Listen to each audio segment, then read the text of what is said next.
شروع اللہ کے نام سے جو سب پر مہربان ہے، بہت مہربان ہے۔ آسمانوں اور زمین میں جو بھی کوئی چیز ہے اس نے اللہ کی تسبیح کی ہے، اور وہی ہے جو اقتدار کا بھی مالک ہے، حکمت کا بھی مالک۔ وہی ہے جس نے اہل کتاب میں سے کافر لوگوں کو ان کے گھروں سے پہلے اجتماع کے موقع پر نکال دیا۔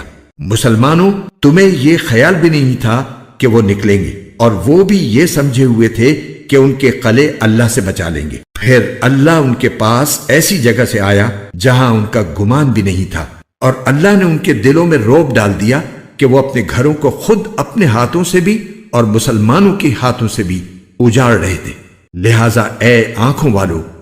عبرت حاصل کر لو، اور اگر اللہ نے ان کی قسمت میں جلا وطنی نہ لکھ دی ہوتی تو وہ دنیا ہی میں ان کو عذاب دے دیتا۔ البتہ آخرت میں ان کے لیے دوزخ کا عذاب ہے، یہ اس لیے کہ انہوں نے اللہ اور اس کے رسول سے دشمنی ٹھانی، اور جو شخص اللہ سے دشمنی کرتا ہے تو اللہ بڑا سخت عذاب دینے والا ہے۔ تم نے کھجور کے جو درخت کاٹے یا انہیں اپنی جڑوں پر کھڑا رہنے دیا تو یہ سب کچھ اللہ کے حکم سے تھا، اور اس لیے تھا تاکہ اللہ نافرمانوں کو رسوا کرے۔ اور اللہ نے اپنے رسول کو ان کا جو مال بھی فے کے طور پر دلوایا، اس کے لیے تم نے نہ اپنے گھوڑے دوڑائے نہ اونٹ، لیکن اللہ اپنے پیغمبروں کو جس پر چاہتا ہے تسلط عطا فرما دیتا ہے، اور اللہ ہر چیز پر پوری قدرت رکھنے والا ہے۔ اللہ اپنے رسول کو دوسری بستیوں سے جو مال بھی فے کے طور پر دلوا دے تو وہ اللہ کا حق ہے، اور اس کے رسول کا، اور قرابت داروں کا، اور یتیموں، مسکینوں اور مسافروں کا، تاکہ وہ مال صرف انہی کے درمیان گردش کرتا نہ رہ جائے جو تم میں دولت مند لوگ ہیں۔ اور رسول تمہیں جو کچھ دیں وہ لے لو، اور جس چیز سے منع کریں اس سے رک جاؤ، اور اللہ سے ڈرتے رہو، بے شک اللہ سخت سزا دینے والا ہے۔ نیز یہ مال فی ان حاجت مندوں مہاجرین کا حق ہے جنہیں اپنے گھروں اور اپنے مالوں سے بے دخل کیا گیا ہے۔ وہ اللہ کی طرف سے فضل اور اس کی خوشنودی کے طلبگار ہیں، اور اللہ اور اس کے رسول کی مدد کرتے ہیں، یہی لوگ ہیں جو راست باز ہیں۔ اور یہ مال فی ان لوگوں کا حق ہے جو پہلے ہی سے اس جگہ یعنی مدینے میں ایمان کے ساتھ مقیم ہیں۔ جو کوئی ان کے پاس ہجرت کر کے آتا ہے یہ اس سے محبت کرتے ہیں، اور جو کچھ ان مہاجرین کو دیا جاتا ہے یہ اپنے سینوں میں اس کی کوئی خواہش بھی محسوس نہیں کرتے، اور ان کو اپنے آپ پر ترجیح دیتے ہیں چاہے ان پر تنگ دستی کی حالت گزر رہی ہو۔ اور جو لوگ اپنی طبیعت کے بخل سے محفوظ ہو جائیں وہی ہیں جو فلاح پانے والے ہیں۔ اور یہ مال فی ان لوگوں کا بھی حق ہے جو ان مہاجرین اور انصار کے بعد آئے۔ وہ یہ کہتے ہیں کہ اے ہمارے پروردگار، ہماری بھی مغفرت فرمائیے، اور ہمارے ان بھائیوں کی بھی جو ہم سے پہلے ایمان لا چکے ہیں، اور ہمارے دلوں میں ایمان لانے والوں کے لیے کوئی بغض نہ رکھیے۔ اے ہمارے پروردگار، آپ بہت شفیق، بہت مہربان ہیں۔ کیا تم نے ان کو نہیں دیکھا جنہوں نے منافقت سے کام لیا ہے کہ وہ اپنے ان بھائیوں سے جو کافر اہل کتاب میں سے ہیں یہ کہتے ہیں کہ اگر تمہیں نکالا گیا تو ہم بھی تمہارے ساتھ نکلیں گے، اور تمہارے بارے میں کبھی کسی اور کا کہنا نہیں مانیں گے، اور اگر تم سے جنگ کی گئی تو ہم تمہاری مدد کریں گے، اور اللہ گواہی دیتا ہے کہ یہ لوگ بالکل جھوٹے ہیں۔ یہ پکی بات ہے کہ اگر ان اہل کتاب کو نکالا گیا تو یہ ان کے ساتھ نہیں نکلیں گے، اور اگر ان سے جنگ کی گئی تو یہ ان کی مدد نہیں کریں گے، اور اگر بالفرض ان کی مدد کی بھی تو پیٹ پھیر کر بھاگیں گے، پھر ان کی کوئی مدد نہیں کرے گا۔ مسلمانوں، حقیقت یہ ہے کہ ان کے دلوں میں تمہاری دہشت اللہ سے زیادہ ہے، یہ اس لیے کہ یہ وہ لوگ ہیں جنہیں سمجھ نہیں ہے۔ یہ سب لوگ اکٹھے ہو کر بھی تم سے جنگ نہیں کریں گے مگر ایسی بستیوں میں جو قلعوں میں محفوظ ہوں، یا پھر دیواروں کے پیچھے چھپ کر۔ ان کی آپس کی مخالفتیں بہت سخت ہیں، تم انہیں اکٹھا سمجھتے ہو، حالانکہ ان کے دل پھٹے ہوئے ہیں۔ یہ اس لیے کہ یہ وہ لوگ ہیں جنہیں عقل نہیں ہے۔ ان کی حالت ان لوگوں کی سی ہے جو ان سے کچھ ہی پہلے اپنے کرتوت کا مزہ چکھ چکے ہیں، اور ان کے لیے دردناک عذاب ہے۔ ان کی مثال شیطان کی سی ہے کہ وہ انسان سے کہتا ہے کہ کافر ہو جا، پھر جب وہ کافر ہو جاتا ہے تو کہتا ہے کہ میں تجھ سے بری ہوں، میں تو اللہ سے ڈرتا ہوں جو سارے جہانوں کا پروردگار ہے۔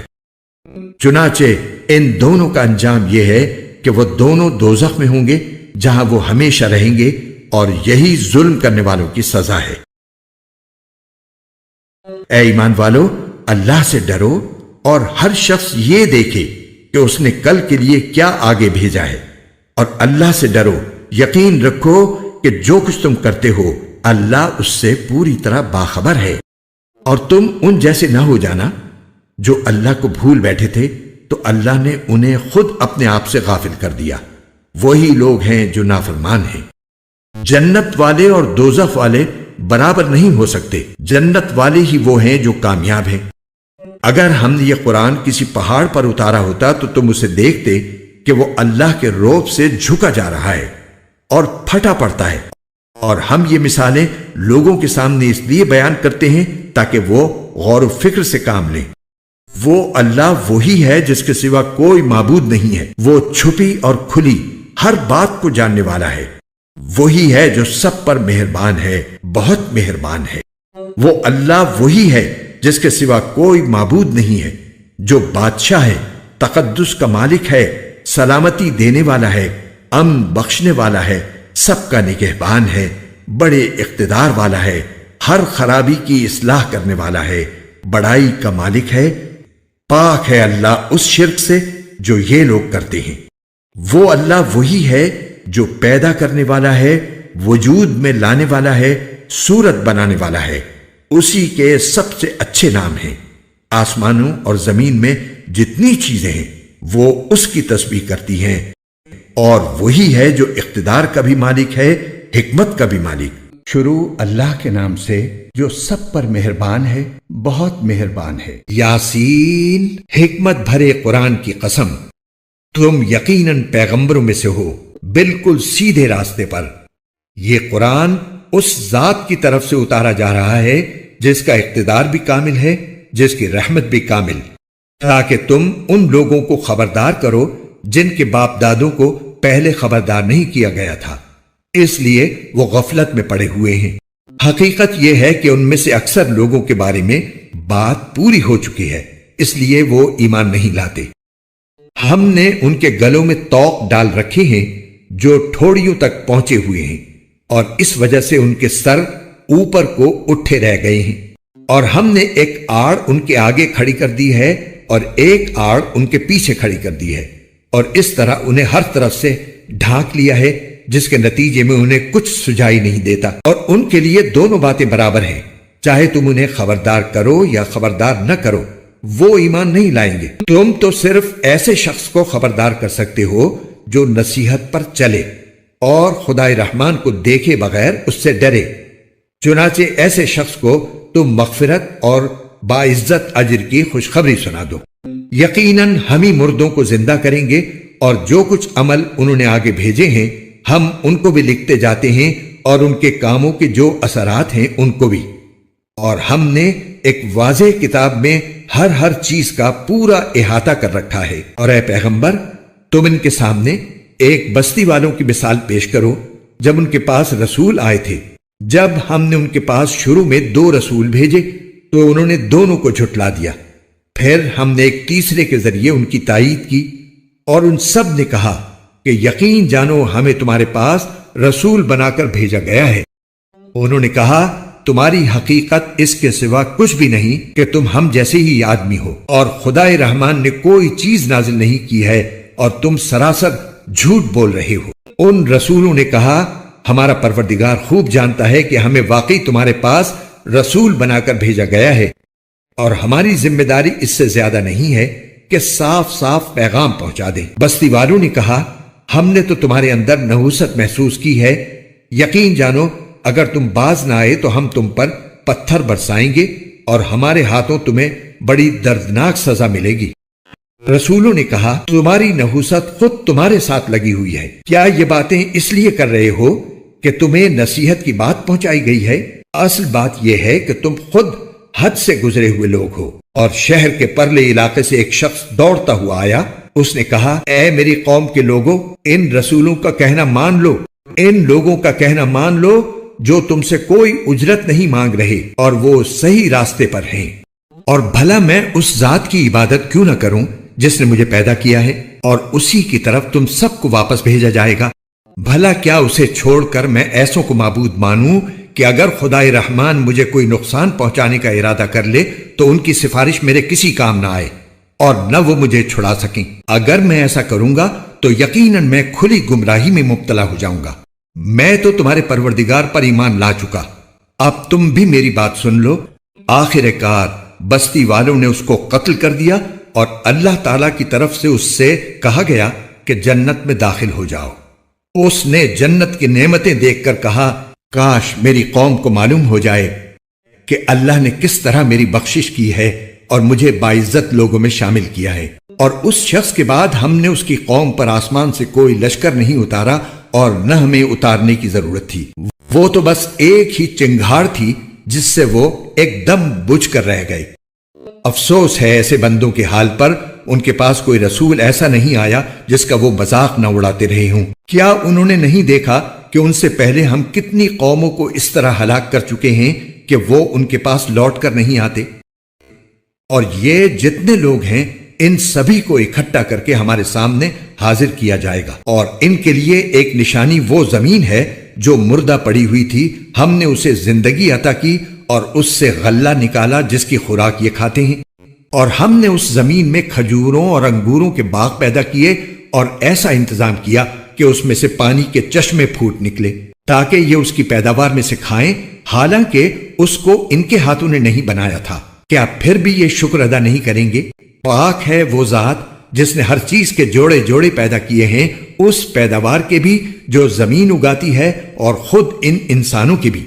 اور ان چیزوں کے بھی جنہیں یہ لوگ ابھی جانتے تک نہیں۔ اور ان کے لیے ایک اور نشانی رات ہے، ہم اس پر سے دن کا چھلکا اتار لیتے ہیں تو وہ یکا یک اندھیرے میں رہ جاتے ہیں، اور سورج اپنے ٹھکانے کی طرف چلا جا رہا ہے۔ یہ سب اس ذات کا مقرر کیا ہوا نظام ہے جس کا اقتدار بھی کامل ہے، جس کا علم بھی کامل، اور چاند ہے کہ ہم نے اس کی منزلیں ناپ تول کر مقرر کر دی ہیں، یہاں تک کہ جب وہ ان منزلوں کے دورے سے لوٹ کر آتا ہے تو کھجور کی پرانی ٹہنی کی طرح پتلا ہو کر رہ جاتا ہے۔ نہ تو سورج کی یہ مجال ہے کہ وہ چاند کو جا پکڑے، اور نہ رات دن سے آگے نکل سکتی ہے، اور یہ سب اپنے اپنے مدار میں تیر رہے ہیں۔ اور ان کے لیے ایک اور نشانی یہ ہے کہ ہم نے ان کی اولاد کو بھری ہوئی کشتی میں سوار کیا، اور ہم نے ان کے لیے اسی جیسی اور چیزیں بھی پیدا کی جن پر یہ سواری کرتے ہیں، اور اگر ہم چاہیں تو انہیں غرق کر ڈالیں، جس کے بعد نہ تو کوئی ان کی فریاد کو پہنچے اور نہ ان کی جان بچائی جا سکے۔ لیکن یہ سب ہماری طرف سے ایک رحمت ہے اور ایک معین وقت تک زندگی کا مزہ اٹھانے کا موقع ہے جو انہیں دیا جا رہا ہے۔ اور جب ان سے کہا جاتا ہے کہ بچو اس عذاب سے جو تمہارے سامنے ہے اور جو تمہارے مرنے کے بعد آئے گا تاکہ تم پر رحم کیا جائے، تو وہ ذرا کان نہیں دھرتے، اور ان کے پروردگار کی نشانیوں میں سے کوئی نشانی ایسی نہیں آتی جس سے وہ منہ نہ موڑ لیتے ہوں۔ اور جب ان سے کہا جاتا ہے کہ اللہ نے تمہیں جو رزق دیا ہے اس میں سے غریبوں پر بھی خرچ کرو، تو یہ کافر لوگ مسلمانوں سے کہتے ہیں کہ کیا ہم ان لوگوں کو کھانا کھلائیں جنہیں اگر اللہ چاہتا تو خود کھلا دیتا؟ مسلمانوں، تمہاری حقیقت اس کے سوا کچھ بھی نہیں کہ تم کھلی گمراہی میں پڑے ہوئے ہو، اور کہتے ہیں کہ یہ قیامت کا وعدہ کب پورا ہوگا؟ مسلمانوں بتاؤ اگر تم سچے ہو۔ دراصل یہ لوگ بس ایک چنگھاڑ کا انتظار کر رہے ہیں جو ان کی حجت بازی کے عین درمیان انہیں آ پکڑے گی، پھر نہ یہ کوئی وصیت کر سکیں گے اور نہ اپنے گھر والوں کے پاس لوٹ کر جا سکیں گے۔ اور سور پھونکا جائے گا تو یکا یک یہ اپنی قبروں سے نکل کر اپنے پروردگار کی طرف تیزی سے روانہ ہو جائیں گے، کہیں گے کہ ہائے ہماری کم بختی، ہمیں کس نے ہمارے مرکز سے اٹھا کھڑا کیا ہے؟ جواب ملے گا کہ یہ وہی چیز ہے جس کا خدائے رحمان نے وعدہ کیا تھا اور پیغمبروں نے سچی بات کہی تھی، اور کچھ نہیں، بس ایک زور کی آواز ہوگی جس کے بعد یہ سب کے سب ہمارے سامنے حاضر کر دیے جائیں گے۔ چنانچہ اس دن کسی شخص پر کوئی ظلم نہیں ہوگا اور تمہیں کسی اور چیز کا نہیں بلکہ انہی کاموں کا بدلہ ملے گا جو تم کیا کرتے تھے۔ جنت والے لوگ اس دن یقیناً اپنے مشغلے میں مگن ہوں گے، وہ اور ان کی بیویاں